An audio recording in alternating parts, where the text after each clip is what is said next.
good evening. For today's video, kasama ko si Papang, bibili kami ng gulay sa palengke. Anong bibili natin? Gulay. Gulay. Magugulay lang kami ngayon para good for health. Yan guys. Lipaahon yung aming daanan kaya nakakapagod din guys. At nang dumating kami sa Talipapa guys, ito na yung nakita namin ng mga gulay. Diba ang sarap ng mga gulay guys, sariwang sariwa. Ayan guys, inabot na kami ng gabi. Tignan mo, hindi ito. Bumbilya yan. Ha? Bumbilya. Ang ganda. Ang liliit na mga ano niya. Ang bulaklak eh. Bugombilya daw guys. Maliliit ang bulaklak.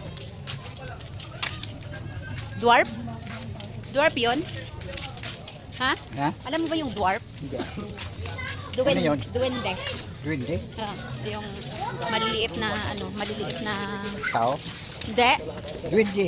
Maliliit. Basta pag sinabing dwarf, maliliit. Hindi lang naman duwende ang dwarf eh. Lahat mapuno or what. Duwende ang tawag doon. Parang ikaw, Ano ako? dwarf. Buyod. Kasi Galing. hindi ka naman matangkad eh. Matangkad ako sa'yo. Ikaw. Oh, pantay lang.